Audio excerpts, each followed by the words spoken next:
Board Game Anonymous, the podcast where everyone is welcome at the table, but of course, no one knows whose turn it is. This is Chris. Hey, and this is Anthony. This is episode 536, Most Buck for Your Bang. We like to thank all our Patreon backers for helping us unlock a brand new episode. Hey folks, it's been a while, and we're so glad to be back with you here on this episode where we're talking about the most deer that can bring us games to our home. No? That's not it. That's not the right bucks? I thought that was the bucks we were talking about. Yeah. Big buck carrying the game in. Okay. Yeah, that makes sense. I like that. Yeah. It took me a second, but I got there. You came around to it. You got the joke. You're laughing. You're processing. I am laughing so hard. It's so good. Oh, it's such a good joke. Should we do the podcast again? Should we start over? Start over? Yeah, I have several different takes on this. So if you want to try a different take, we could do it. Deer, not deer. Different kinds of deer. Different kinds of deer. Small deer, big deer, doe, right, a deer, right. a female deer. Yes, right. Bambi gets in there sometimes. Yeah, so all jokes aside, bad and good alike, we are talking about the games that cost all the monies, but of course are going to give you an outrageous, explosive, phenomenal, epic type of experience. Yes. So 3 episodes ago, we did best bang for your buck. So those smaller, efficient games you get lots and lots of hours out of. Yes. Now, what have you spent a fortune on that feels like it's worth it? Yeah. It's also hard to get to the table. Your wondrous centerpiece of games, the magnus opus of all tabletop gaming, in your shelf, in your closet, at We've all got that game up on the top shelf that we play once every year or two, but we're still very happy is there. It's got a glow. It's got a shine. It's got a sparkle. Yeah. It's amazing. It's got a giant box. Mm-hmm. It's got to have a giant box. Yeah. These all have giant boxes. They all have giant boxes. I think that's the key consideration, because you have to have something that large and that stable to hold back all that gaming goodness. Just explode out of that box. So yeah. Box is mainly there as a containment vessel. It's not really there because, it's got a million pieces in it. That's true. Yeah. I guess we could give an honorable mention to Splatter games, because they're very expensive, but not very big. But they don't make the list because they're not very big. It's true. Yeah, we want the most buck for your bang in this situation. Money. And Splatter, even though they are expensive, they are quite reasonable considering their production and everything that they do. Yeah. So we're going to have a fantastic list of these most epic games of all time. I feel like a little bit Bill and Ted here. And we'll talk a little bit about that. But Anthony, before we get into all that kind of fun stuff, talking about the biggest, most expensive games of all time that people love to get to the table, of course, let's talk about the smallest, tiniest games that people love that get to the table, and then somehow, some way, that company gets purchased. Oh my gosh. By a gigantic, larger company. So it's still keeping with theme. Yeah. Most buck for your bang, about to be more bucks, because that's how industry consolidation works. Yes. Gamelyn Games, famously of Tiny Epic Everything. Yeah. And then Heroes of Land, Air, and Sea, which is not tiny, but is epic. It is. But mostly they're known for Tiny Epic. Was purchased by, you got it, the new Asmodee? Oh, that's a hot Tycoon take. Games. Yeah. Trying to be the new Asmodee. Dan Yarrington. Cowboy hat, Asmodee. Yes. Gotta work on that, man. Got to work on that. Yeah. Cowboy hat, Asmodee? Cowboy hat, Asmodee. Okay. I almost said Star Wars, because Cowboy hat Star Wars is a thing, right? Yes. You got everything by Filoni. Yes. But I meant Asmodee. I hear you. We got it. And again, these games have been around for, at least at this point, quite some time. I guess for like the last 15 years, all these little tiny epic games. And they were great because, again, it was a giant epic adventure in a tiny little box. And they did a whole bunch of different, genres of the tiny epic ones. And as you mentioned, Anthony, the Heroes of Land and Air and Sea was still, even though it was a big full out blowout of a regular board game, it was still trying to manage somewhat a real life RTS at the table. Right. So, it's I don't know. I'm still processing this because like Gamelyn Games was a thing, and I don't know. Tycoon Games Yeah, is going to do something with them, and I don't know. I know. I don't know. Like, it's hard not to go back in time to the early days of Tabletop Tycoon and what it used to be. And Dan Yarrington and all the problems that company had. Sure. They haven't really had as many like public issues in the last few years. Mhm. You know, once Everdell came out and made them all the money, it's been fine. But now they're buying up all these other properties, right? Like they bought Trailblazer, they bought Canvas, they bought Yes. Blood Well, Rage, Rising Sun, all that stuff. Yeah. Arcadia Quest, and now they're buying Gamelyn Games. It's like, where are they getting all this cash? Is this all Everdell money? I think What's this is going on here? Everdell money. I think Yeah. those woodland creatures are they hit a gold mine or something, or they're just, I don't know, doing something that far is illegally. Right. They got a printing company out there in the back. So Yeah. They're finding ways to get the money out. yeah, I mean, Tycoon Games previously Starling Games, and Before then that, was the Dark Era. Yeah, the Dark Era of whatever it was. I don't know. They've changed the name of this company like 4 times. Yeah, there's a, if you look up Dan Yarrington on BGG, you will see a very incredibly long thread of all the problems and issues he had back in the day when he Game was Salute. Game Salute. Yep. That was the one where everybody hated them. And then yeah. They changed to Starling Games when Everdell came out, Mm-hmm. and now they've kind of cycled through a few more times. Mm-hmm. Yeah, no, financially they're on their feet. They're doing well. They're producing good games. They found the core game with Everdell, and they're producing the heck out of that in all different shapes and colors. And every time we see them at a convention, they put on one of, if not the biggest shows with their stuffed animals and their giant trees and their picture areas and their giant booths. Like, he's done an incredible job turning that company around, which at the time seemed like the end. Like, right. That was his, Game Salute was one of the earliest, if not the earliest, game company to really maximize Kickstarter back in the day. Like Alien Frontiers was one of, if not his first game up there. And there was a lot of problems or issues with there. There was a lot of delays. It was early Kickstarter era of crowdfunding. So he's come a long way, and now he's a major player. Picking up those CMON games and now picking up Gamelyn Games really gives him a really diverse, catalog. Yeah, no, it's crazy. And presumably it's not over yet, because what else are you gonna do? Yeah, I mean, the industry is suffering from the tariffs. They're suffering from shipping issues, production issues. Obviously, it's becoming more and more. We've talked about this for more than a decade now at this point, where there's less games in the middle financially, price wise. And there's a lot of cheap, inexpensive games, which we'll talk about in a bit. And then there's just the uber expensive $3,000, Lord of the Rings confrontation game. Right. And there's not a lot of $40 to $60 games that are like full games out there, with the exception of very few companies who are actually still producing games that are purchasable in a reasonable format and cost. Right. So everything seems to be going Epic because people do have money, it seems. And they are paying the extra dough for the super deluxe, extra big, gigantic bang for your buck. But again, that's the feature episode, so we can't talk about that right now, Anthony. We have to wait. That's what we call a tease. Gotta hold on. What are you doing? Don't jump ahead. It's a tease. It's an industry thing. It's an industry thing? All right. It's an industry thing. I can't argue with industry things. You better not, or Tycoon is going to come and buy you, man. Right. Well, speaking of industry things, the biggest industry thing as far as awards are concerned for tabletop gaming has finally made their awards known.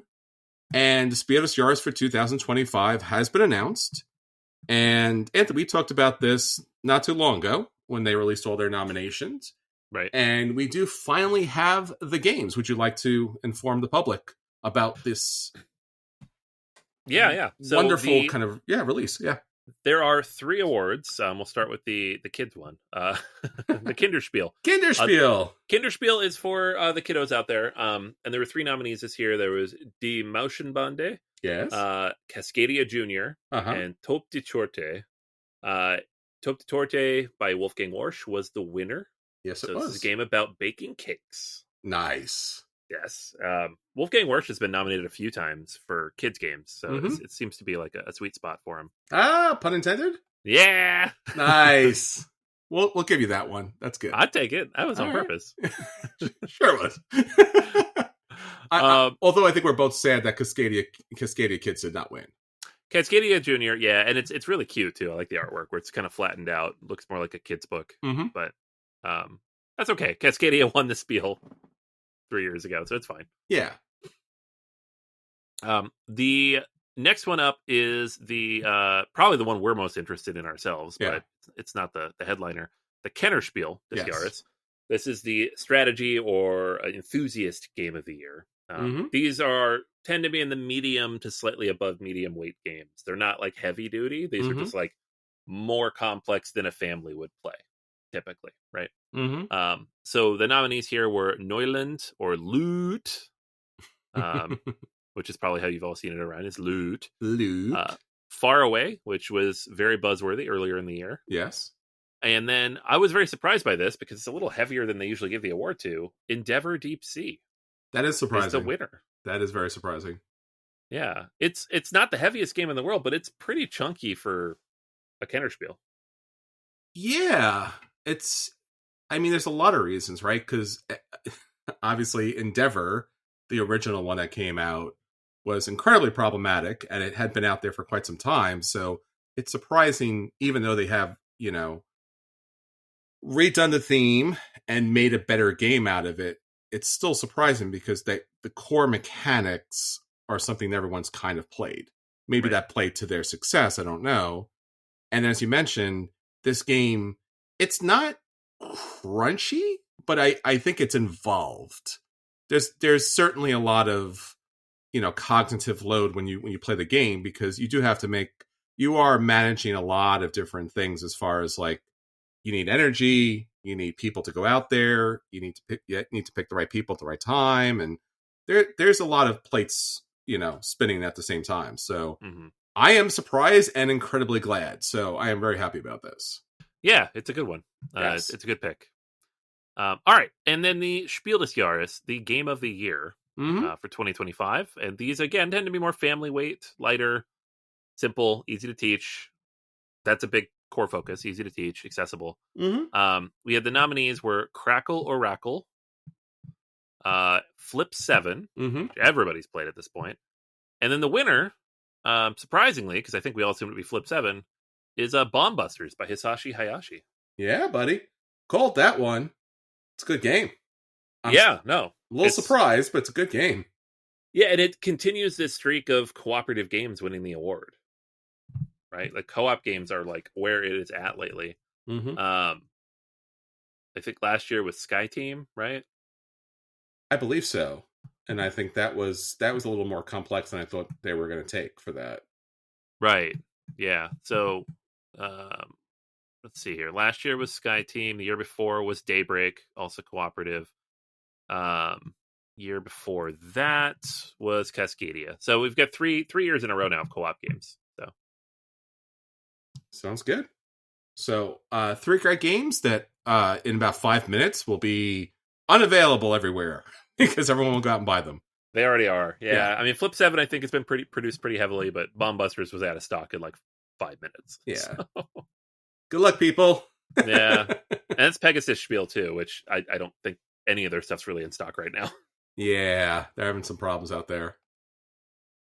All right, well, there you go. Everything that's happening in the industry out there. Anthony, let's get on to the games that we would hopefully love to see at the table. Let's roll for preview.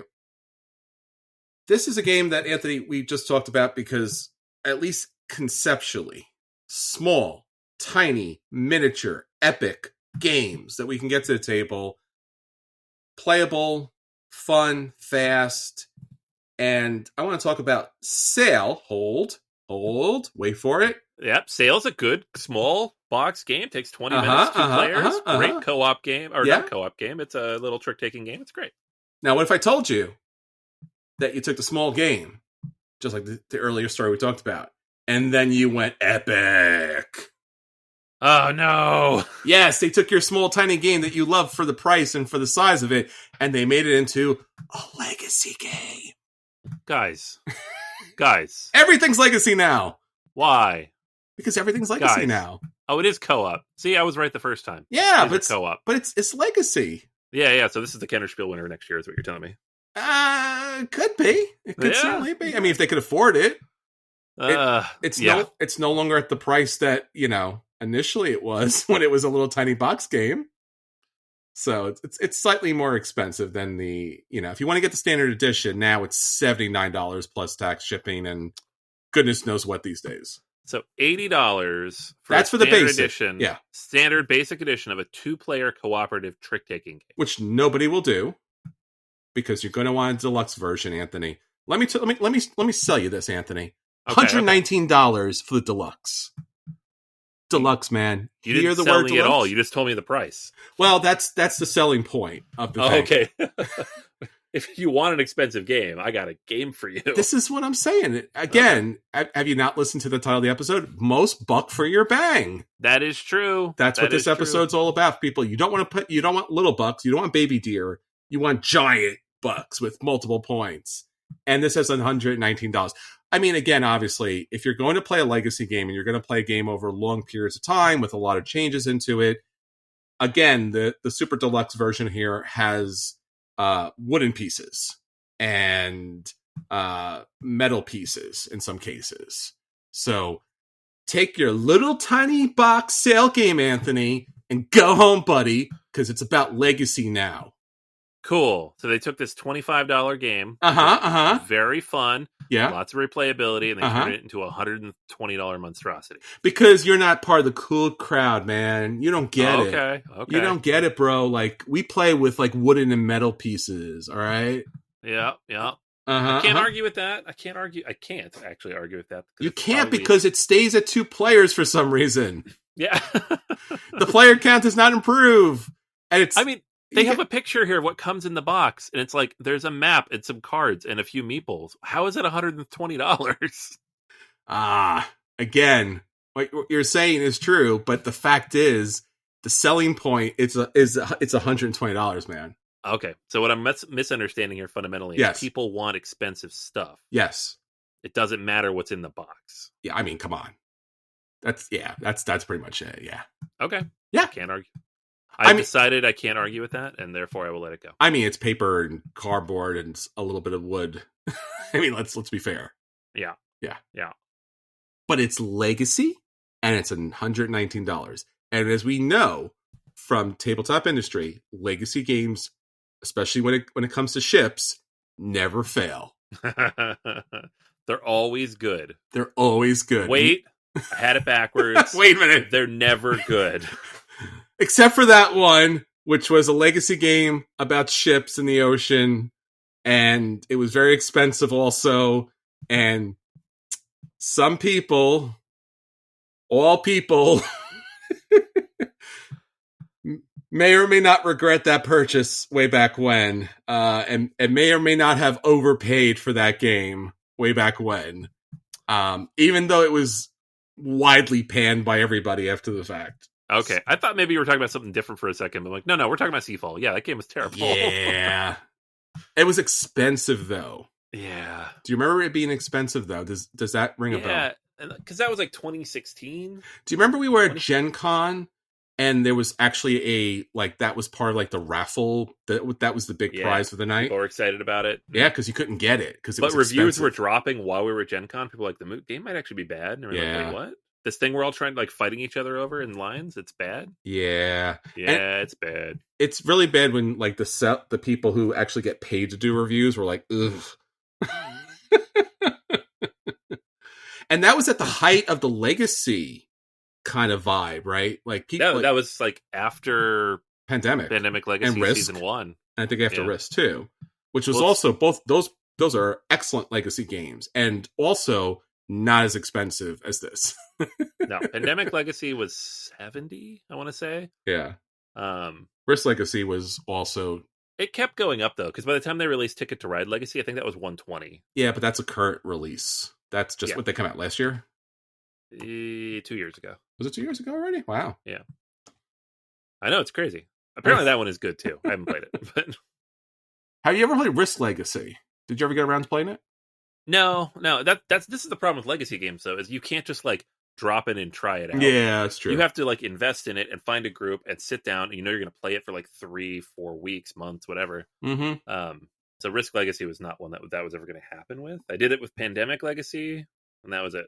But I mean, I haven't played any of the rest. It was something different because it came from Hasbro, and it was also tremendously reasonably priced. I think it was like $50 at the time, and it won a lot of like admiration and awards. And I don't want to say too much more because I think people should play it. It is a very good Legacy game. You have to like Risk, though.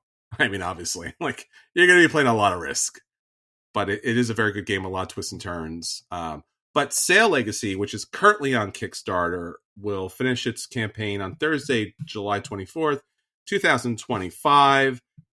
You still have probably about a week or so by the time you listen to this podcast. It's already surpassed its goal. Its goal was $10,000, which seems silly in this day and age. It's already at $350,000 plus at this point.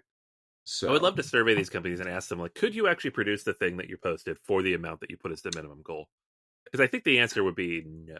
I would certainly think it would be no. Again, a lot of the Kickstarter and some GameFound cachet is like, this backed in 4 seconds. It's just like, yeah. I mean, back in the day when crowdfunding was very new and it wasn't just a fulfillment system for game companies, that was pretty impressive because these were games that were individually, designed and produced.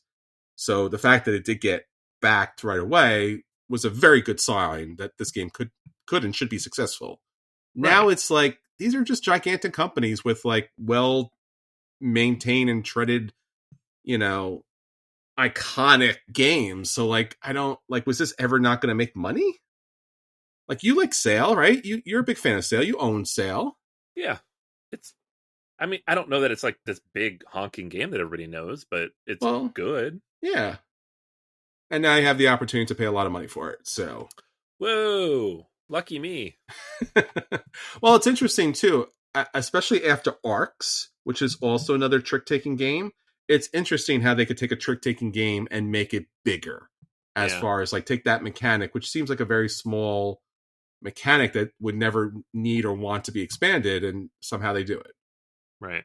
So if you're interested in a ship game that's co-op, 2-player, Legacy, it's up there along with a lot of other games. And I think this is another reason why they do crowdfunding, is because they could bring out some of their older games to resell and do a package deal. So you could take all of their trick-taking like games from All Play and purchase a bunch of them for $308. Okay. I don't know that I've ever done that. I don't think I've ever backed like all their stuff, but I have a bunch of their games. So yeah, it's a good production. They do pack a lot into those little boxes. They do. My assumption and hope is that they're doing the same here, especially at that cost, but we shall see. Yeah, their boots at the convention are really nice. They do a nice job getting those games out there. The games are produced really well. I mean, there's nothing bad to say about it other than the fact that it's incredibly expensive. And when it comes to Legacy games, you have to really know yourself, know the gamers at the table, because it's, it's like Gloomhaven. You really have to be able to be invested in this. It's quite an expense, but a lot of people are picking it up. So maybe you have a friend who will be picking this up and get a chance to play it. Yeah.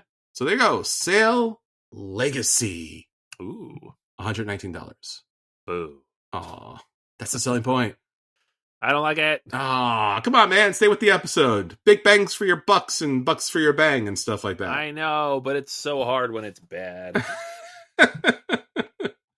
We love these games, especially when they come small, tiny form, but somehow are bigger.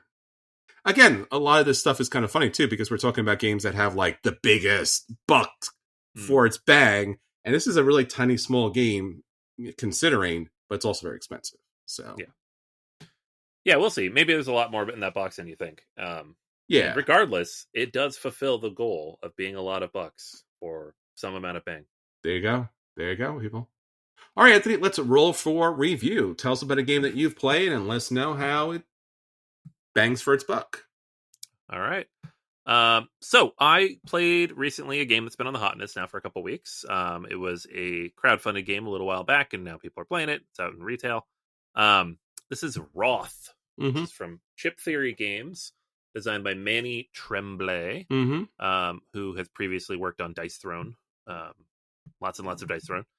And it is a area control game. Now, if you know anything about Chip Theory Games, you know that the production is significant and big. We'll talk about them a little bit more later.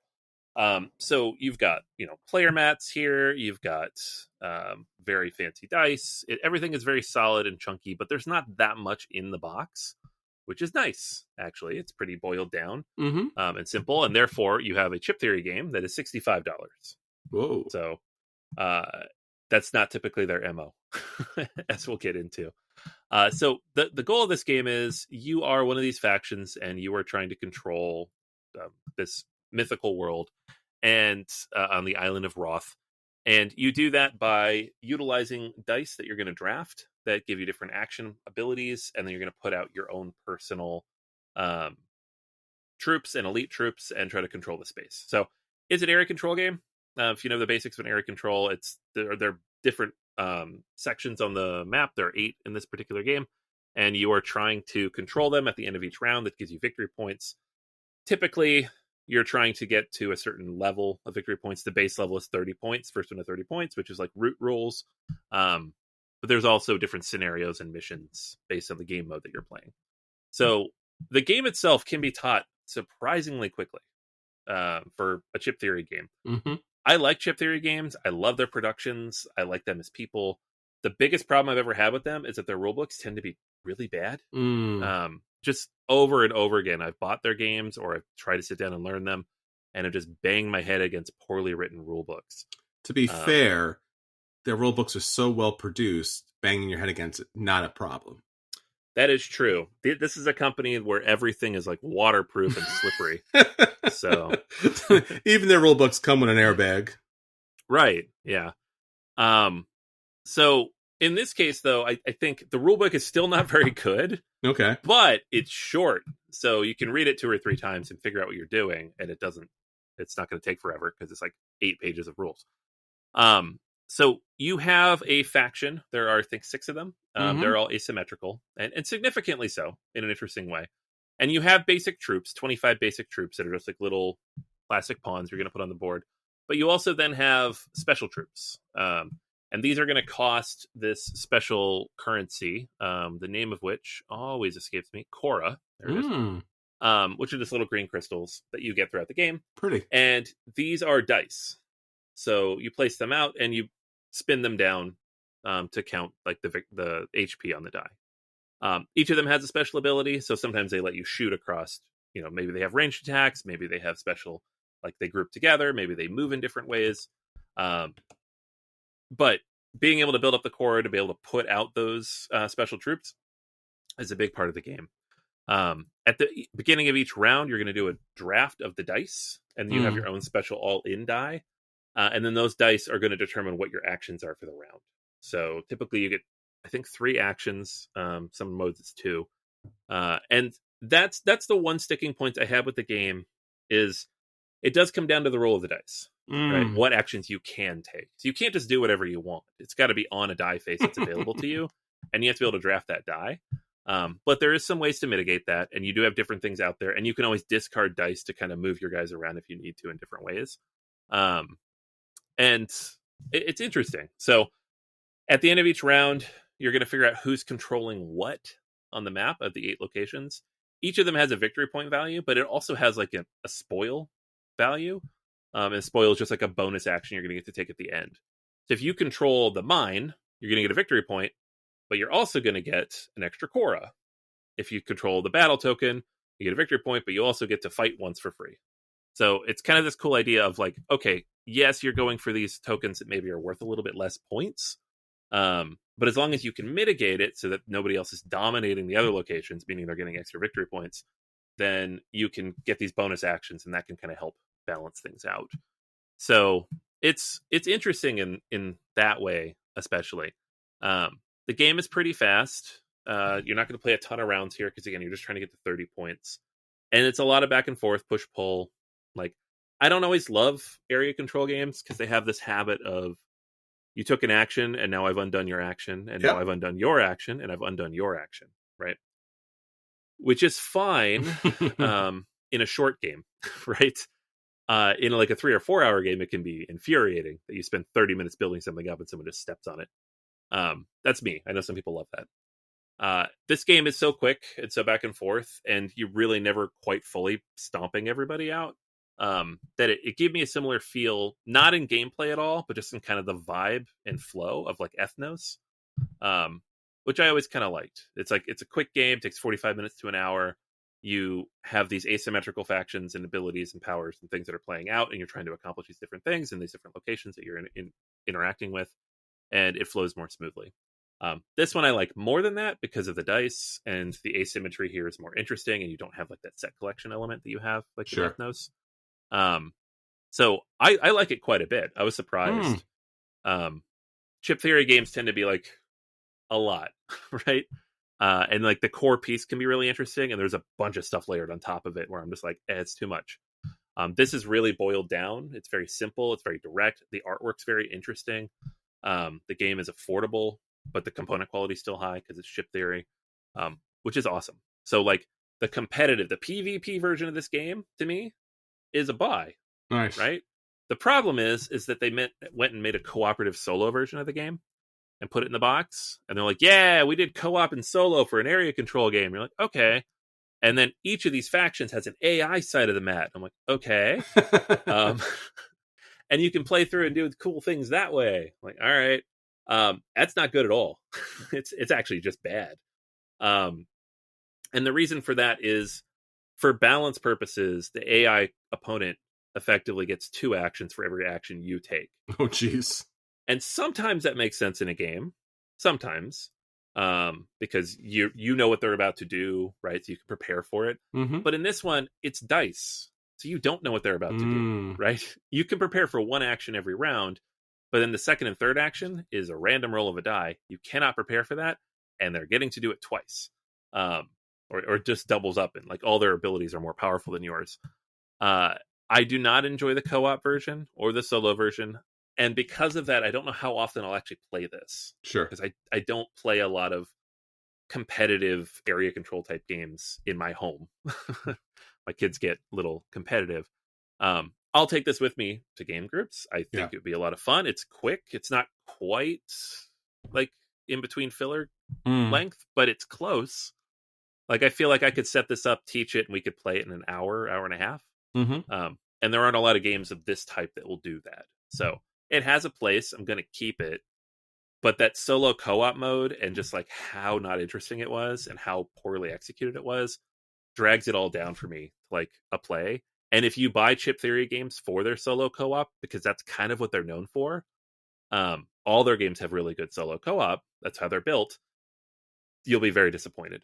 This is not good. Oh, no. So you've got like a great area control game, quick, accessible, fun, competitive, at to buy, and a really, really poorly implemented solo cooperative game with a cool shell, and it's still pretty, and the AI stuff seems cool, but it's a dodge for sure on that side. So okay, depending on what you want to get out of the game, take that as you will. If you're going to do both, I still think it's worth it. It's a play, but like, value for money, it's on the lower end. If you're just going to play competitive, you're like, I love The King is Dead, and I love, Ethnos. I love these short 1 hour area control games.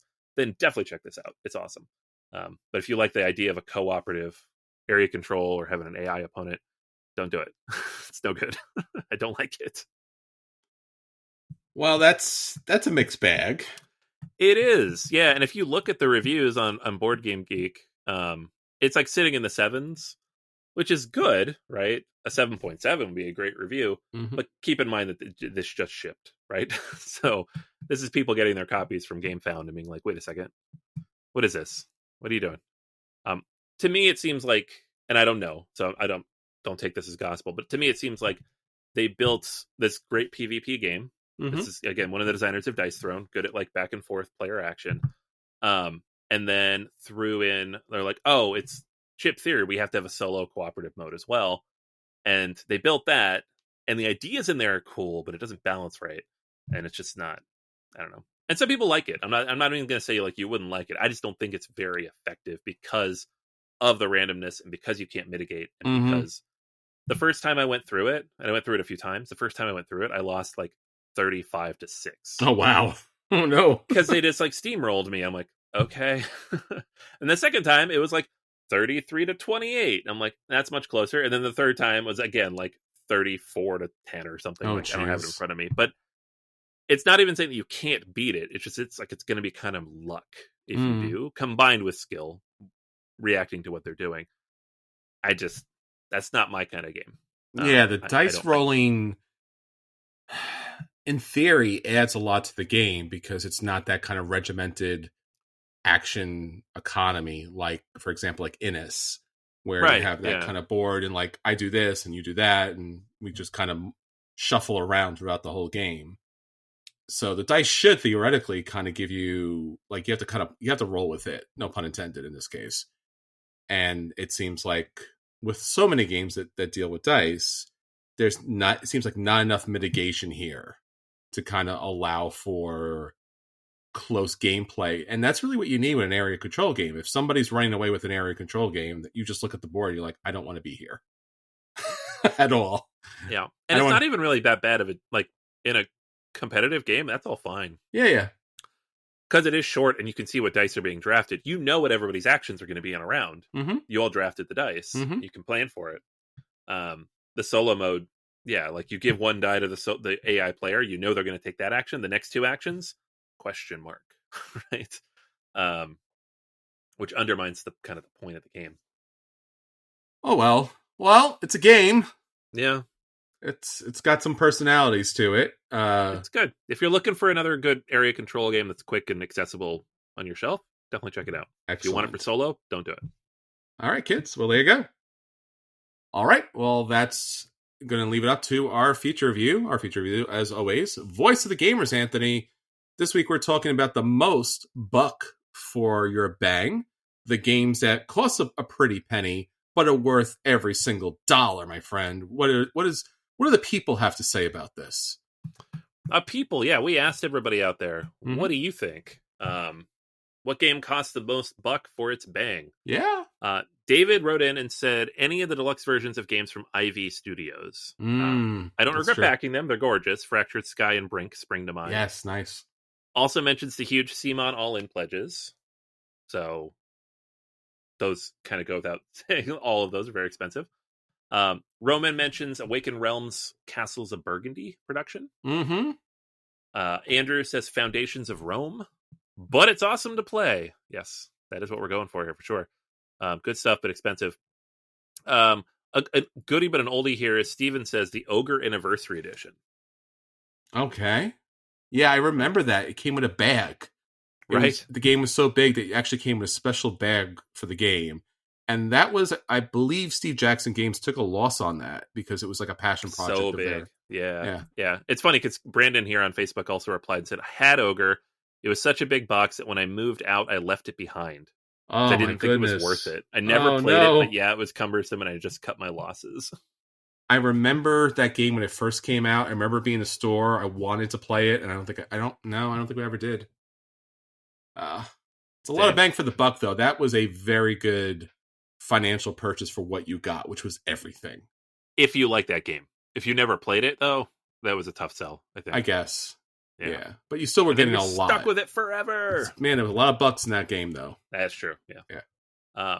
Over on Blue Sky, we had another response from the Fifth Meeple Board Game Podcast. Says Foundations of Rome as well. Okay. Though my group is split on it. While I see a gateway game with an exorbitant price, the game's owner sees a gateway game that earns its price because the table presence has drawn so many non-gamers into play. So it's basically consensus on that game. It's a gateway game, Mm-hmm. but does all that fancy stuff serve a purpose? And Sure. the argument here is yes, it brings people over. I get that. Yep. And then over on the Discord, we've got Madeira Collector's Edition. All buck, no bang. We are investigating. We have we're going there. We're going to check it out. We have our investigators out checking that out. That will come to bear at some point. Yep. Mm-hmm. So thank you, Lamp, for that. But yeah, we have our own list as well. We do. We'll run down and share what we think. Yes, buddy. We got so many bucks for our bang here. Gonna do it. Yes. All right. So let's kick it off with one that I recently gave all the bucks to. Oh, buddy. War of the Ring Collector's Edition. Is your wife listening to this episode? Yeah. All right. No, actually, no, she's not. All right. She better. It was back in December. It's been many months. Yes. So this is the big $500 fancy painted edition of War of the Ring, which they kept saying they weren't going to bring back, but they technically didn't, because now it's the 20th anniversary collector's edition, not the limited edition collector's or whatever. They're working around it. But so yeah, it was like $500, get you the game. Each of the expansions was like another 125. I think the all in for everything was like 800 or 900. I already had the collector's editions for the 3 expansions. So that was set. I'd already spent all my money on those, and now I'm getting this sometime, hopefully by the end of the year. Nice. Tariffs notwithstanding.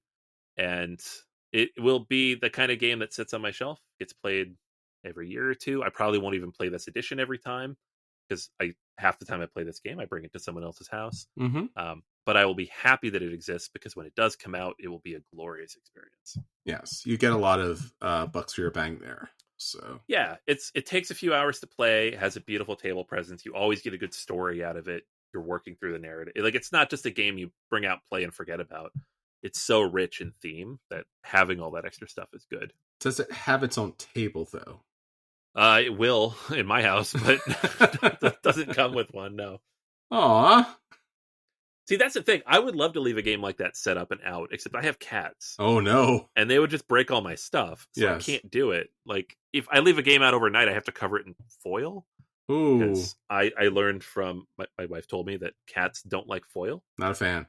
If they step on it, they kind of jump backwards off of it. And I was like, that's good. But then I have this big blob of foil in the middle of my game room.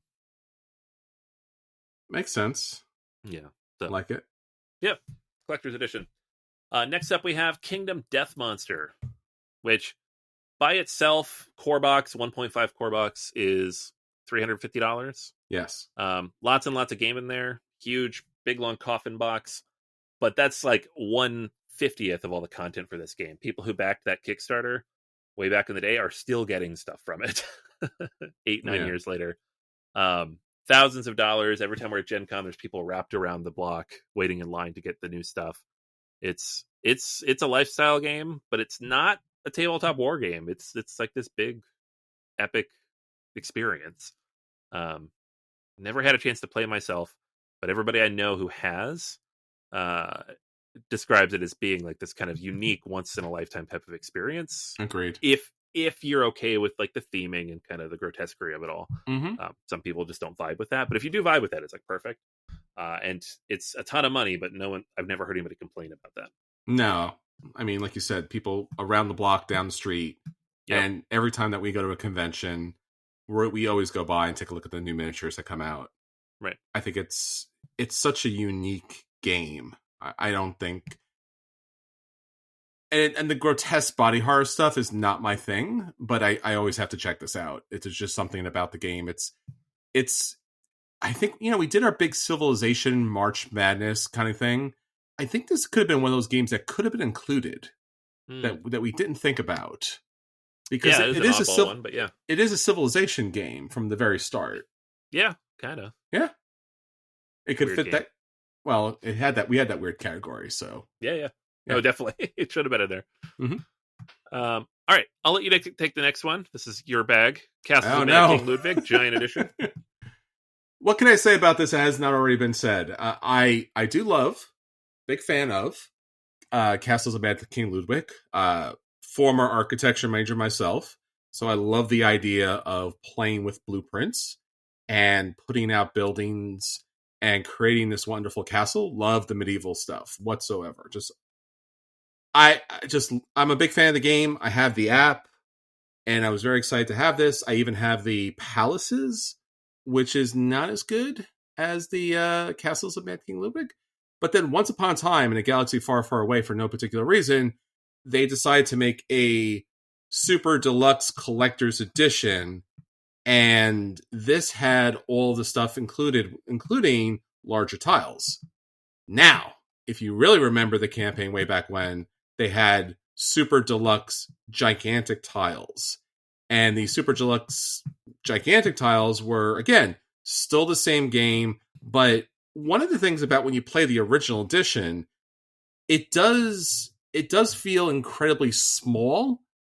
And I don't mean that in a size way. Like once you finish the game, you're like, oh, I enjoyed this game, but like my blueprint is a bunch of like random shapes, and I don't get the detail out of it. And only when the expansion came out that gave it the moat, you feel like it was kind of like a castle at that point. So having the large super deluxe edition with the swans and being able to kind of like really take up the table with these kind of big pieces was something that really made you finally feel like this was a game about building up a castle instead of building out like a little squirt of I don't even know what to call it, like a little tiny blueprint on a napkin. That's pretty much it. So the deluxe edition's fantastic. The super deluxe one with the gigantic pieces, I've never seen out there in the wild. And even though people did purchase it, it is out there somewhere. I do not believe it exists.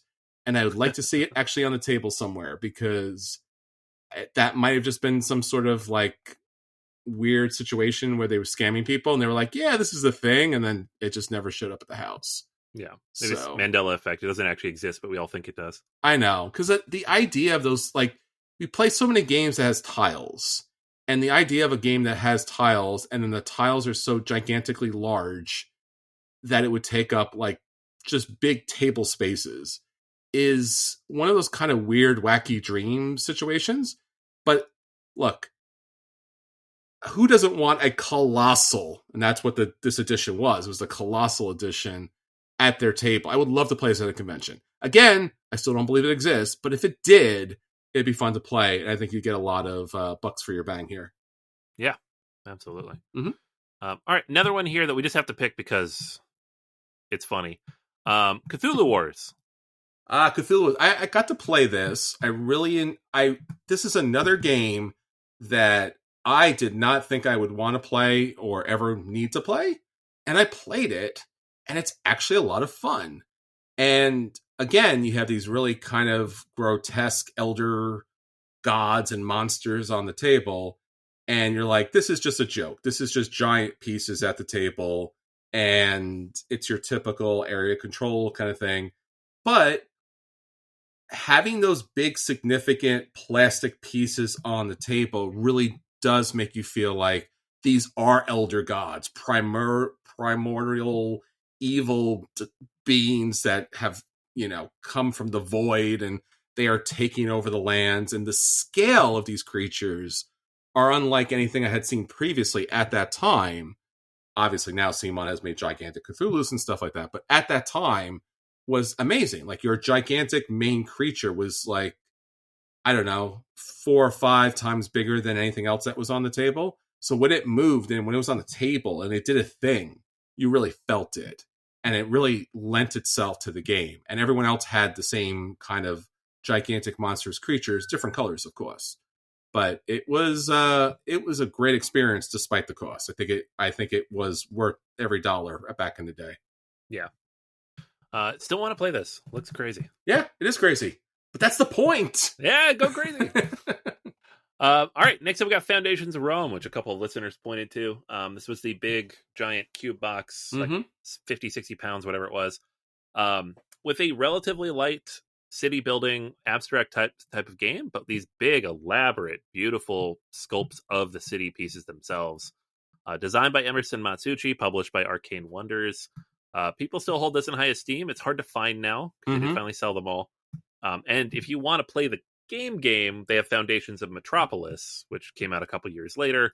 and just re-implements the game, but like smaller and flat with cardboard. So this is definitely the ultimate edition of this, and we probably will not see it again because it does not sound like it was super financially viable for them.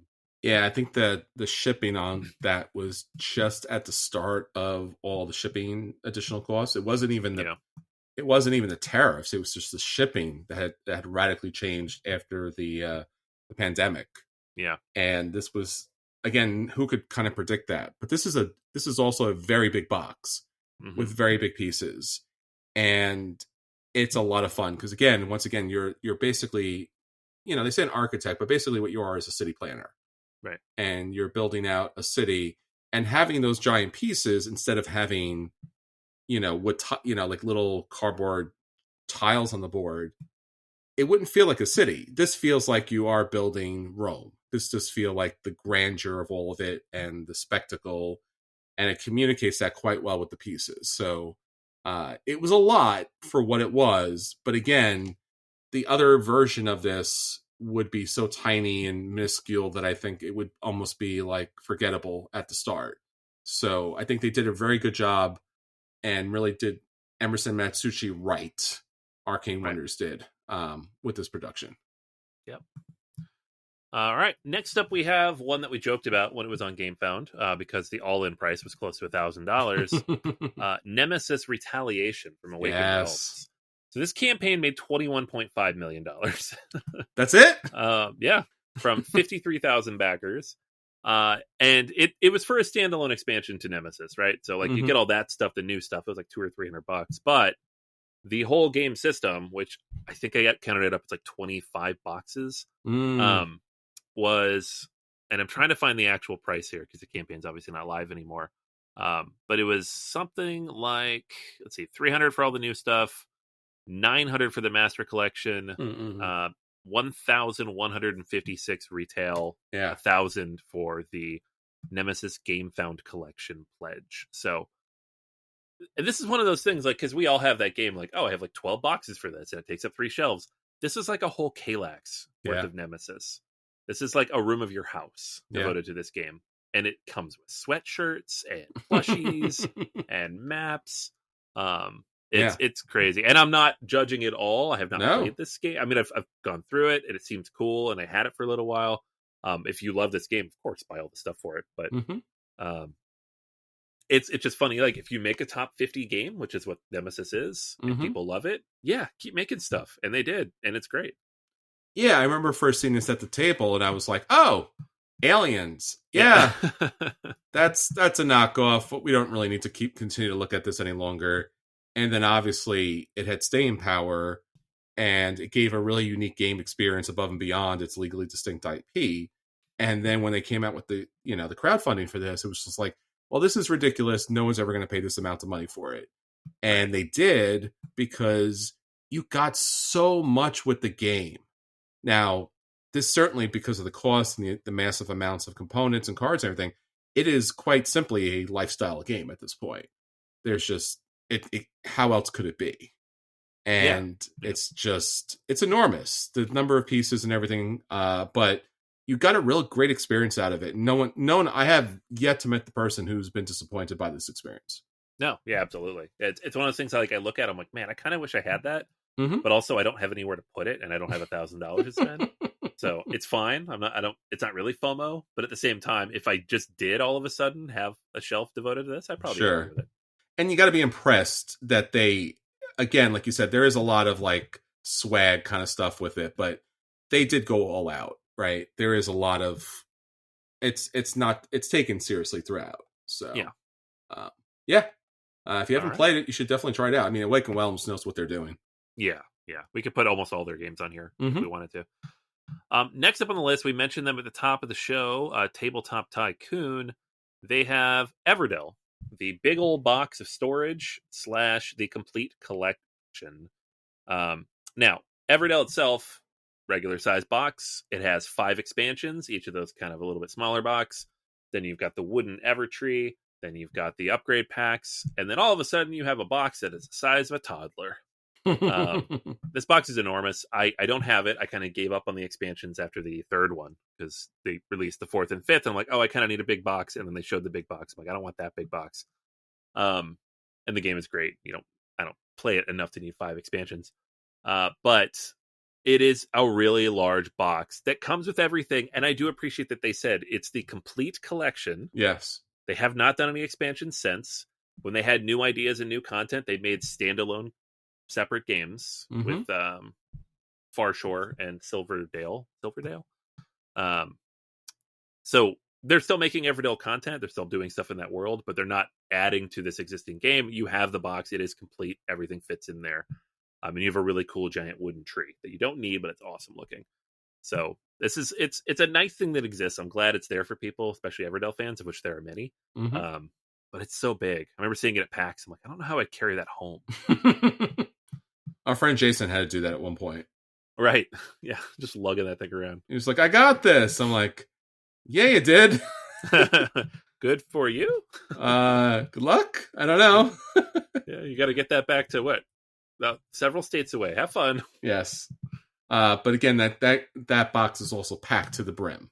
Right. That is not a box to mess around with. There's no dead space in that box. And as you said, it's everything you could ever want, from cute little woodland creatures printing money in the forest. Right. All right. Next up we have not a unique game. There's a lot of these, but this one's interesting because it has multiple seasons of tons of content. Batman Gotham City Chronicles. So we played the Conan game, which was great, and had that cool little player board. The 1 versus many is one of the best I've played. Yes. And then they're like, we're doing a Batman of that. I'm like, oh, sweet. Batman. And they ran the campaign on Kickstarter, and it came with 2 giant boxes full of miniatures, plus a bunch of expansions. I have I backed this. I have the T-Rex from the Batcave. I have the Batmobile. They're up on my shelf. It has everything from, obscure Elseworlds versions of Batman from the 80s up to Bat Cow. There's so many different stuff in this box. And all of that is one thing. It's a lot of content. And then they're like, hey, we actually have 2 more boxes of stuff. So a year later, literally the week they're shipping this, they're like, we have season 2. And that is more content. So it's just 2 more full core boxes of stuff. Another $300 with the Suicide Squad and the League of Assassins and Batman Inc. and which is awesome. Although I did kind of check out there because I was like, I have so much content already for this. I cannot possibly add more to this. And while the game is awesome and I love the formula, the rules for this particular version were actually terrible. So there's so much content here though. If you're a Batman fan, if you have all this, you could play this probably for the rest of your life. There's so many different ways to play it. There's the core version, the 1 versus many. There's the PvP version. There's the solo version. There's the different scenarios. There's multiple booklets that come in the box to play through it. And it all generally has been played through and worked through. And now with the season 3, a tabletop RPG on top of everything else. So just so much content if you're a Batman fan in this world. Who would not be a Batman fan? Right? He's Batman. It's Batman. Man, bro. All right, a couple of deluxe editions here that were on GameFound recently. We have Castles of Burgundy, the special edition, another Awakened Realms joint. Not the most expensive game on this list, but taking a $30 basic Aaliyah production and turning it into a $175 deluxe edition Euro was at the time we're like, whoa, okay, we're doing that now. And now they've done 3 more of them. So that's just what we do now. It's where we live now. Yeah. Sure. So we got Puerto Rico, we got Agricola. They're just going to kind of go down the list and knock out all these classic Euros. But Castles of Burgundy was the first one. And it's the one I backed, and I'm happy I did. And I will say, to their credit, Awakened Realms, they do make some of the stuff kind of optional on the side, right? So you get the tiles, the nice little ceramic tiles to place on your player board. But you don't have to get the buildings because the buildings actually make the game a little bit harder to manage. And I chose not to do that. They don't come in the core box. You don't have to back everything all in. So I did appreciate that. Nice. The other one here, Food Chain Magnet Deluxe Edition. This is the one where we were just like, why does this exist? Yes. But everybody backed it. So who are we to say? Yeah. I mean, playing the game itself, if you're into or know about splatter in kind of a meaningful way, it doesn't make sense to have more realistic kind of game components, because their art, their vibe is this kind of like very spreadsheety kind of thing, and they already had so much personality to the game with that kind of 50s aesthetic and the cards itself. So to have plastic colored buildings on the board is nice, but it is also at the same time a little, a little more of a punch in the eyeballs than you would typically get from a splatter game. But again, you can argue this is a game that takes hours to play, and certainly it's nice to have the colored buildings so that you can know, who's who out there, and as far as kind of calculating distances to sell products and things like that. So it's an interesting concept, and considering Food Chain Magnet is a heavy, crunchy game that scares a lot of people away, maybe the nice, fuzzy, little colorful artwork will actually bring people into play. So yeah. Mhm. I'm withholding judgment until I actually see it at the table. I agree with that. Because part of it's skewed a little bit by being like, this is my favorite looking splatter game. That's not a particularly high bar. No. Right? Like, Food Chain Magnet looks okay. It has a nice aesthetic to it, but it's still not like a crazy good production. My copy has a bunch of upgrades. It's got upgraded pieces. It's got upgraded card holders. It's got upgraded mats, like, just to make it like more playable and to take up less space. So I don't know.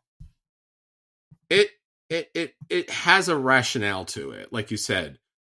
300 euros rationale. Yeah. I don't know. It certainly have to get to play to see. It's nice to be able to visualize the board a lot quicker, because there is a lot of, like I said, there's a lot of calculations and strategies to kind of make. But to be fair, also on the other side, the game is really about playing the tableau of cards from your hand, which they also updated with the art, which again, I don't think they needed to do, but it's fine. It's a thing. Yep. All right, we got a couple left here. Next up, we have Star Trek Ascendancy, Final Frontier. This is the all-in Super Edition of Star Trek Ascendancy. Now, keep in mind, this is a game that when it first came out was 3 players only. Core box, 3 players. It was like $100. You got three players, and they had 2 expansions that came out within a few months of that. Now they're like, hey, you get everything. It plays 1 to 12. You need to play it on the ground outside. So much space. So it's got solo campaigns now. It's got multiplayer campaigns. It's got the Borg stuff in there. It added 3 new civilizations. You have these 2 giant blocks, a Borg cube and a weird cube Enterprise. Yes. Store it all in. It's a lot of stuff. It's a lot of stuff. Again, for bucks for your bang here, why it does make sense is because if you are a Star Trek fan, it really comes down to all the different civilizations that are in play, and they've done an excellent job kind of giving each faction its I wouldn't say like its own play style, because you're all trying to do the same thing as far as acquiring final victory points for the game, but each faction goes about it in a different way, and I think that's pretty solid. So if you're going to play a big game like that, the collector in me, the Star Trek fan in me, wants all of those things. Yeah.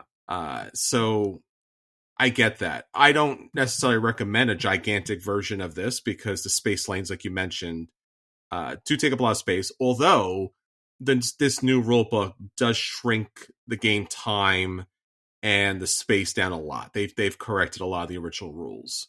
Yeah. So if you were burnt by the first game, you might want to come back around to this new edition. Yeah, and $500 for literally everything for the campaign was not a terrible amount of money, considering it's like base game plus at that point 9 expansions. It's still a lot of money. It is a lot obviously. Of money. All right, we got one more on the list here. We mentioned Chip Theory games. We got to throw one of theirs on the list. Cloudspire. Yeah, Cloudspire was a game that I was really excited about because as Anthony mentioned earlier, Chip Theory does a really great job with their production, and they really put together a solid game, very thoughtful, very intentional, everything that they do. And I love the idea of, once again, this kind of RTS, MOBA kind of situation playing out. And again, you're going to pay a lot of money for chip theory games because all their components are nearly indestructible. Right. And in one of those games where you would be playing a lot of tokens onto the table, it makes sense, or it's almost desirable to have the level of production that they put into that particular game. It's not just like a first player market that you spend $50 on. So these tokens on the table get a lot of action. Everything that happens on the boards gets a lot of action. So the production makes sense. Yeah. And it's, there's so much here. Like, all their games have a lot of content. This is probably the one with the most content. Looking at like upwards of $1,000 to get everything, but it's a lot of everything, and it's very heavy because everything's made of titanium or whatever they put the box these days. It's true. I did not back this campaign just because financially it was too much bucks for the bang. But if I did have the monies for it, I would have picked it up because I think you get a lot out of it for the game. Yep. There you have it, folks. A bunch of games that'll give you all sorts of bang for the many, many bucks that they cost. All right, everyone. So that's everything for this week. Until next time, this is Chris. And this is Anthony. And we'll save you all a seat at the table. Take care, everybody. Bye.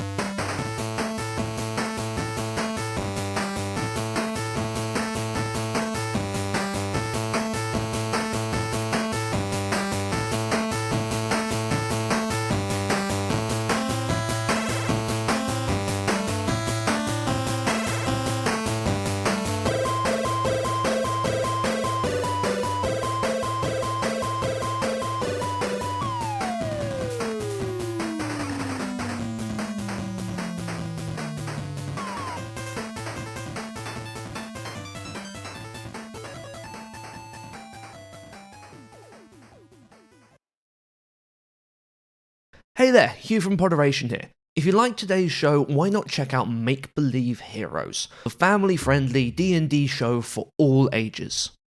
Join our eclectic, lovable cast as they explore the world of Manumi and beyond in a show that's designed for everybody to be able to enjoy.